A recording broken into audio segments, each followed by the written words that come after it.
So I have given this topic, behind India's बिजली revolution. ठीक ना? बिजली रेवोल्यूशन जो भारत में हुआ है गत 9 वर्षों में, ओके, उसके ऊपर हम लोग क्या करने वाले हैं, डिस्कशन करने वाले हैं। 2014 से लेकर के 2023 तक में हम लोगों ने अनप्रेसिडेंटेड ग्रोथ देखा है हमारे इलेक्ट्रिसिटी सेक्टर में। ओके, जहां कभी हम लोग 4.5% का डेफिसिट रखा करते थे, घाटा रहता था, हमारे पास बिजली उतना उत्पादन होता नहीं था जितना हमारी जरूरत रहती थी। अब हम लोग क्या कर रहे हैं, एक्सपोर्ट कर रहे हैं। किसको एक्सपोर्ट कर रहे हैं? अपने नेबरिंग कंट्री को। फॉर एग्जांपल किसको कर रहे हैं? बांग्लादेश को हम लोग क्या कर रहे हैं, बिजली सप्लाई कर रहे हैं। हमारा देखो, दो तीन चीज समझना पड़ेगा कि बिजली हम लोग कैसे उत्पादन करते हैं, कौन कौन सा सेक्टर में हम लोगों का बिजली उत्पादन में बढ़ोतरी हुई है। एक और चीज ध्यान में रखना होगा जो कि हम लोग कुछ दिन पहले ही पढ़े थे, इंडिया बांग्लादेश का, इंडिया नेपाल का रिलेशन को लेकर। क्योंकि हम लोगों ने उसमें बात किया कि हम लोग एक्सपोर्ट तो कर ही रहे हैं, प्लस हम लोग इंपोर्ट भी कर रहे हैं। नेपाल के साथ हमारा डील हो रहा है जिसमें कि हम चाहते हैं कि बिजली का वो हमें एक्सपोर्ट करते रहे। एज वेल एज भूटान का भी रिलेशन जब हम लोग पढ़ रहे थे, उसमें भी हम लोग देखे थे कि भूटान क्या एक्सपोर्ट करता है, बिजली एक्सपोर्ट करता है। तो ये सारी चीजों में जो बढ़ोतरी हो रही है, एज वेल एज इंटरनली जो भारत वर्क किया है ये पिछले 9 सालों में, उसकी वजह से सरप्लस बिजली हमारे पास आई है। अब तुम बोलोगे कि सर अभी भी कटता है लाइन, लेकिन उसमें बहुत ज्यादा कमी आई है लाइन कटने में।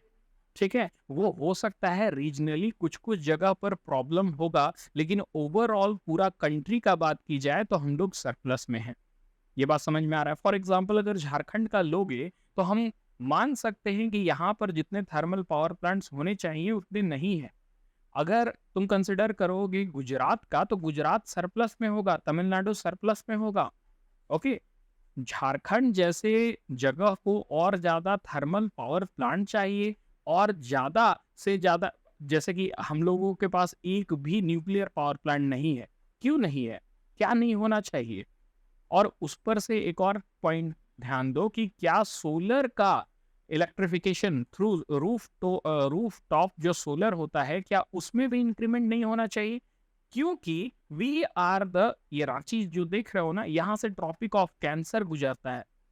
इट मीन्स दैट कि एक ऐसा रीजन है जहां पर जो सन होगा वो अपना डायरेक्ट लाइट क्या करेगा, हीट और लाइट को इंसिडेंट करेगा।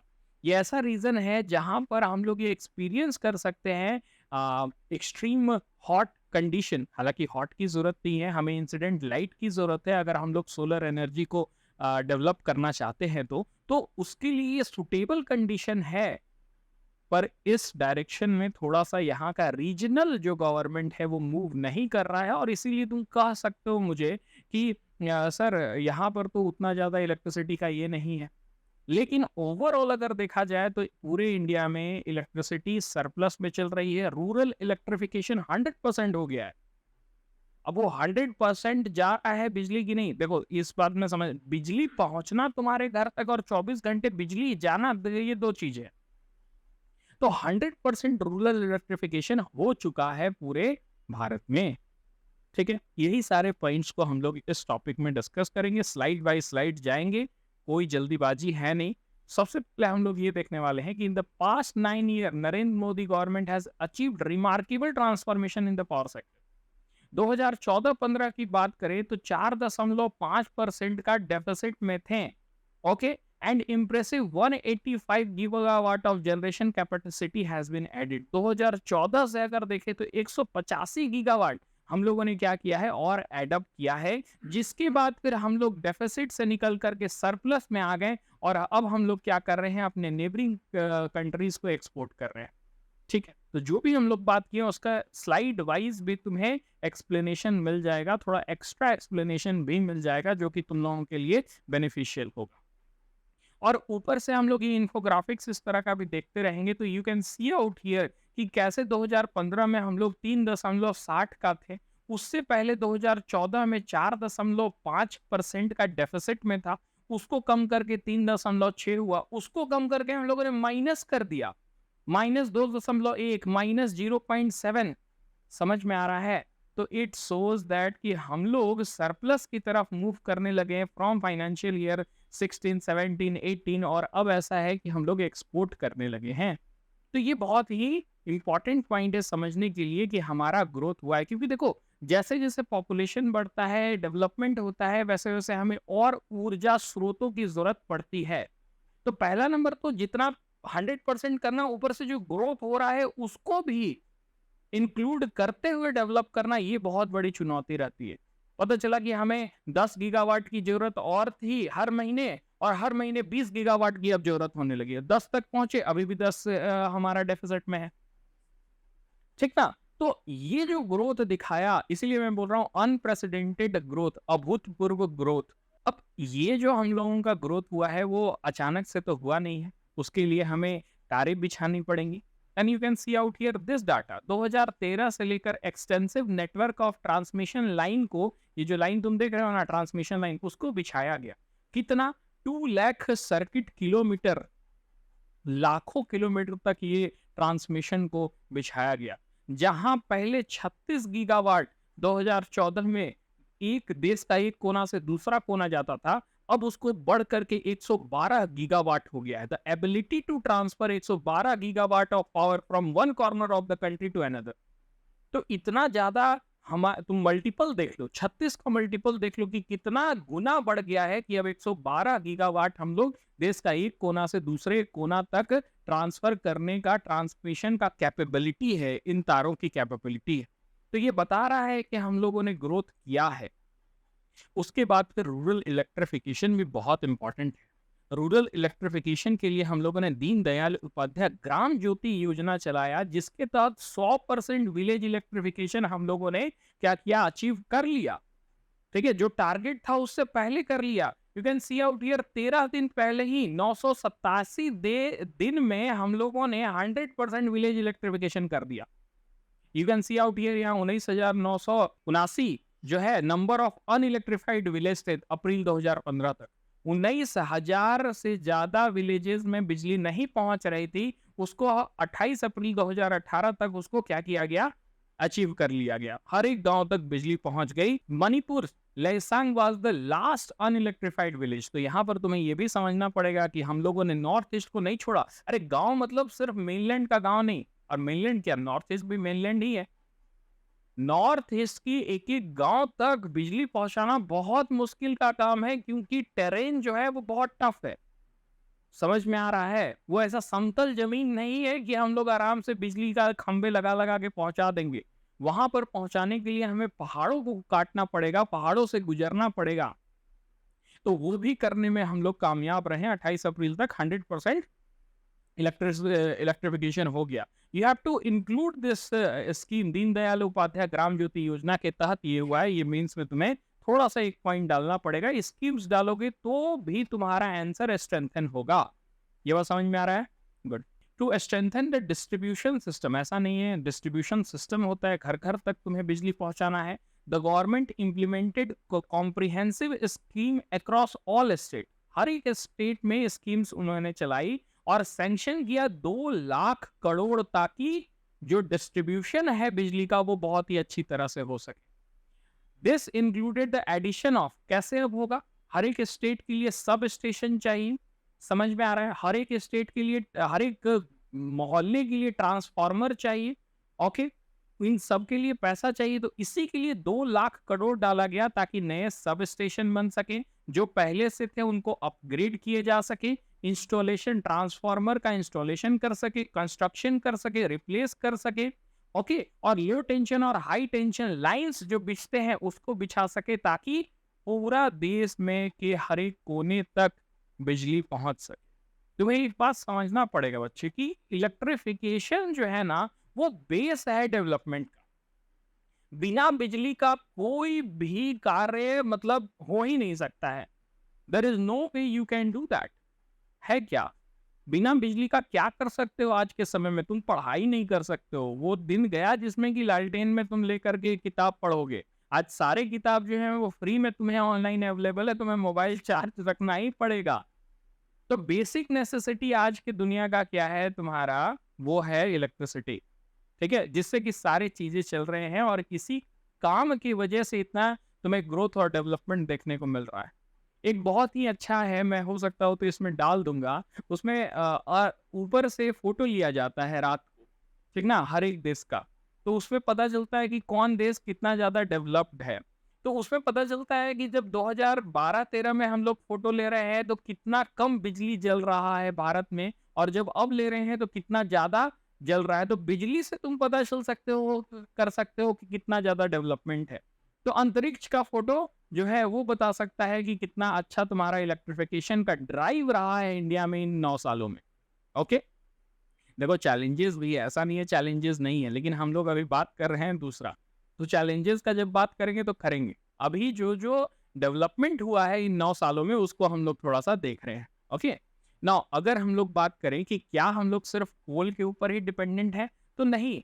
अगर हम लोग देखा जाए तो 52% से ज्यादा जो हम लोग प्रोडक्शन करते हैं अपना बिजली का, वो किससे करते हैं? कोल से करते हैं। ओके, और उसमें भी बहुत सारा आ जाता है। तो कुल मिला के जो कन्वेंशनल सोर्स है, जो परंपरागत तरीका है, जिससे कि जैसे कि फॉसिल फ्यूल का यूज करके, ठीक ना, फॉसिल फ्यूल का यूज करके जो हम लोग बिजली उत्पादन करते हैं, उसमें 60% का बिजली हम लोग फॉसिल फ्यूल से उत्पादन करते हैं, और बाकी जो 40% है वो रीन्यूएबल सोर्सेस ऑफ एनर्जी है।